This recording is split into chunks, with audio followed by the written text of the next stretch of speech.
Hello, ladies and gentlemen. Welcome back to the Weekly Splat. It really has been a minute since the last time we've talked, so let me remind everyone what this show's about. So basically, I talk about life, and that's it. And today I'd like to talk about something that I like to call the mechanical side of following your dreams. I've talked a lot about this subject to a lot of my close friends, so I decided to make a video about it. I want to tell you guys that this applies to a lot of dreams and hobbies in life, but I can't be too sure. So I'm gonna make an analogy out of a skill that I wouldn't say good at, but I'm familiar with. Let's go here. I know of a lot of Smash players who, when they first get into playing Smash Brothers, they get really dependent on getting good at tech skill. It's all they really think about for like a very, how do I put this, for a long period of time.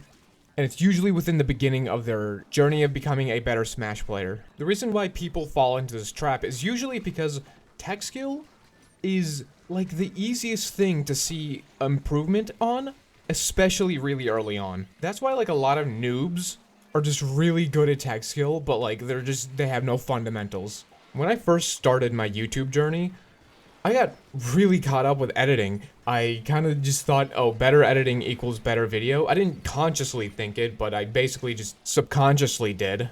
I started to look around the YouTube scape and just noticed a lot of really great videos just have simple editing techniques. The difference between mine's and theirs was theirs had way better direction. I spent all this time learning how to develop this skill, and it's only a part of the process for making a good YouTube video. How am I alive right now? But there's obviously the side to it that I'm ignoring where plenty of great YouTubers also have incredible editing.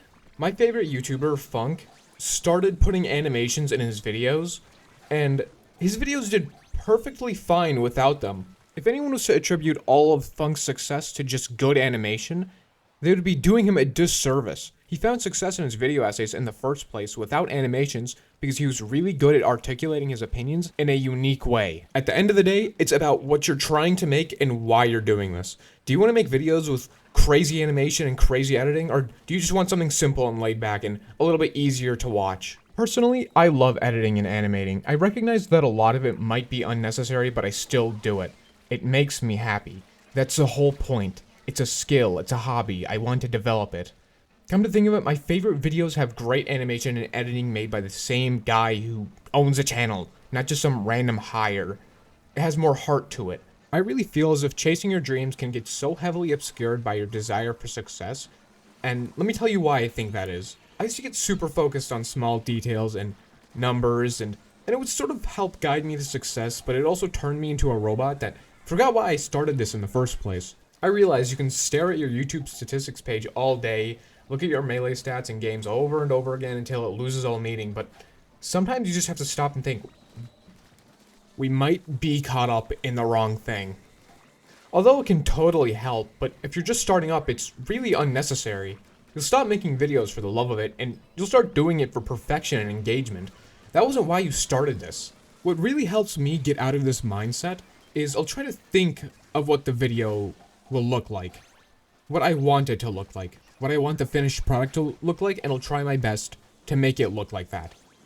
I formed this habit where I would start editing passively, and I would just sort of spam like the best editing techniques I know, instead of thinking of what to actually form here. If I'm gonna be really honest with you guys, I tell you that like, I find a lot of escape in just sitting down and editing.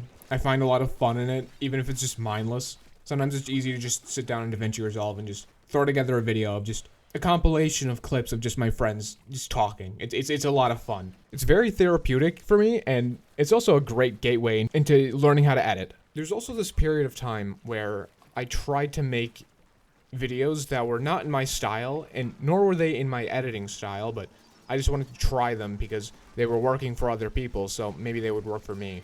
I learned a lot from trying new things and making new videos and doing things out of my comfort zone, but they obviously just didn't work for me, and I also kind of didn't have as much fun making them. But then I started to do this thing where I took really common what the fuck?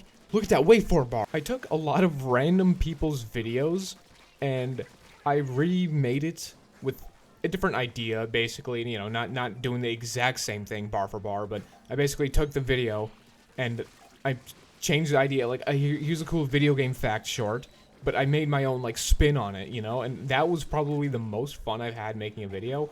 It was quick, it was fun, it was easy, and it got me a lot of views. It just worked. The lesson I learned from this was to be inspired. Take people's ideas, put a spin on it, and make it your own. So there's your corny lesson of the day. Be inspired and have fun with what you make. Wow. Wow. By the way, as of the time of recording this, Splatoon has gotten like a cool update, and I'm so glad. Playing through it, you know, it's okay. A bit lackluster in content, but also my friend got me in the family plan, so I could finally actually play Salmon Run. So I could probably make more of these videos, you guys. I'm so happy. I love how I said that as I died in the game. One day I'm gonna make a Splatoon video on my channel, but it's probably gonna be a super long, super exhausting documentary covering like almost everything about the game. So I've been aiming to make longer videos because a lot of the videos that I make tend to be super short, and I feel like people would be more interested if the videos were longer. Is this video over? Am I done? Is that it? Okay, bye guys. Email me. This is supposed to be an inbox show. Please, I'm begging you.